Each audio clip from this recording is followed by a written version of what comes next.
5 mega deals President Ruto secured for Kenya in 2026.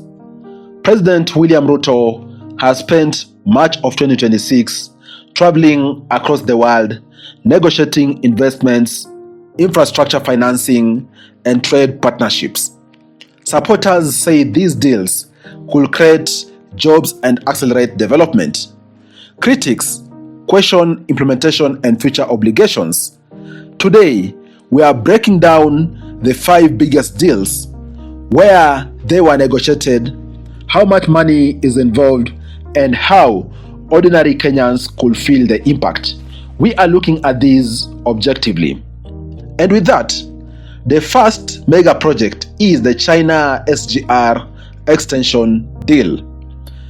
This is revival of the long-stalled standard gauge railway extension from Naivasha towards Kisumu and Malaba.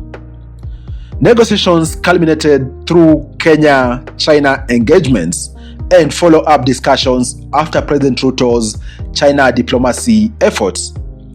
Estimated value of this project is around $5.4 billion, approximately 700 billion Kenya shillings. Construction has officially resumed under a new financing structure. Unlike the earlier SGR phases, Kenya is using a less debt-heavy structure involving securitized railway revenues and investment partnerships rather than relying solely on sovereign borrowing. Areas that are going to feel this impact are the stretch beyond Naivasha. I'm talking about Narok, Bomet, Kisumu, Western Kenya, and Uganda Trade Corridor, because also it is anticipated that Uganda is going to take over to ensure the corridor gets into their country. Expected benefit of this particular project is, first of all, reduced freight costs. Secondly, better regional trade. And third, more cargo movement from Mombasa inland. Potential concerns with this project are, first of all, long-term commercial viability.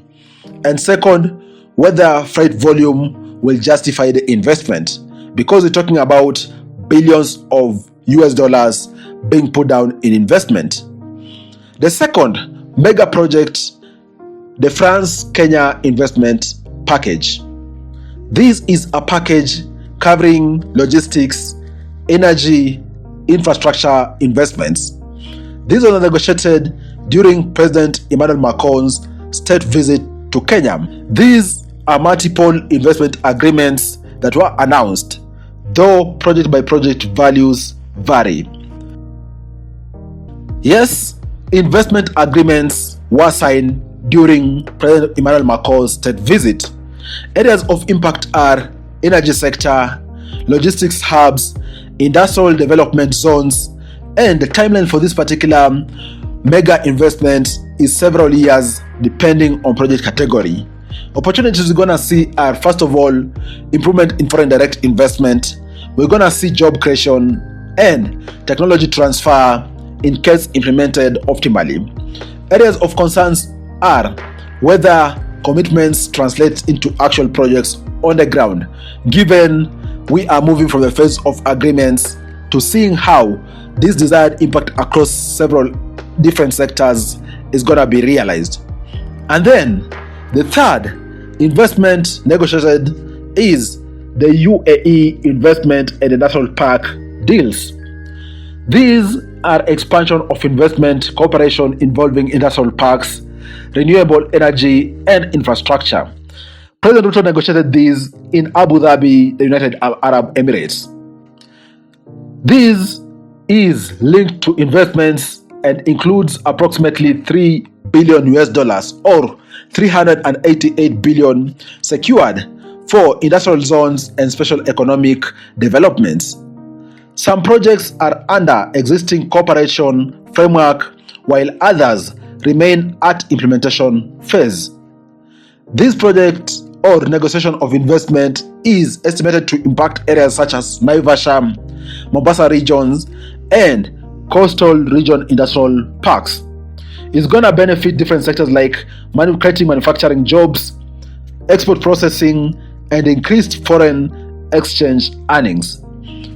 The concerns or risks which Kenyans see are, first of all, delays in land acquisition, because with any mega project there's need to acquire land at desired places. It doesn't really have to be. And secondly, competition from existing industrial zones. In case new ones are created, what is it gonna look like? Okay. And then the fourth mega investment negotiated by the president is Kenya and US critical minerals deal. This is a strategic minerals agreement focusing on local processing rather than exporting raw minerals. These discussions intensified during the G7 meetings between Kenya and US engagements which were held in the G7 meetings. Currently, there's no public financing amount announced yet, but it is expected details are going to be revealed in the coming days. As such, the deal or agreement is not fully concluded as of June 2026, but negotiations are reported to be in final stages.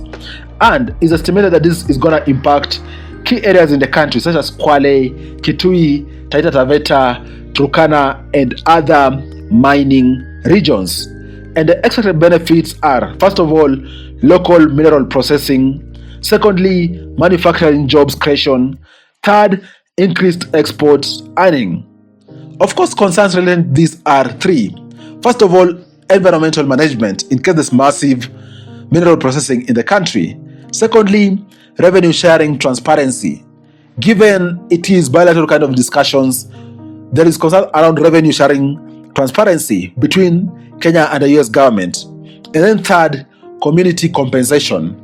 In case there is massive projects, okay, we're talking about both acquisition of land or real estate, and secondly, the impact on environment and the community.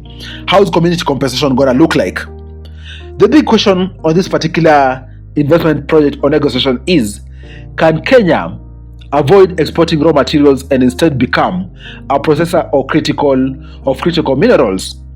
We are yet to see, but the hope is that this could be actualized in the desired way, and a way that it has value for money for Kenyans.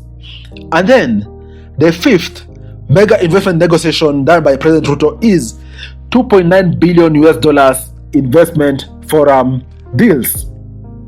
This is 20 investment commitments announced by President Ruto involving agriculture, manufacturing, ICT, healthcare, real estate, which were negotiated during Kenya Investment Forum in Nairobi. The estimate value is $2.9 billion, or about 375 billion Kenya shilling, announced as investment commitments by participating investors during this particular forum. Estimated impact on jobs is estimated to create about 63,000 jobs for Kenyans.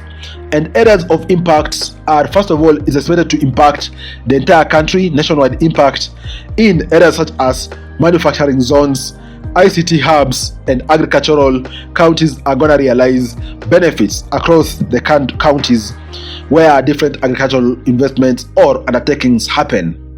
Estimated timeline for this is 2 to 5 years, depending on sector. Concerns around this are, first of all, historically, not all pledged investments have been fully implemented. So there is a concern as to whether the pledges around these are going to be fully implemented. Secondly, job creation targets will need monitoring, because it is one thing to have planned to create a given number of jobs, and it is another thing to realize the desired plan. What do you think about these projects and also the negotiations being done by the President Ruto as he travels across the world? Comment down below. Let's continue discussing. Cheers, guys.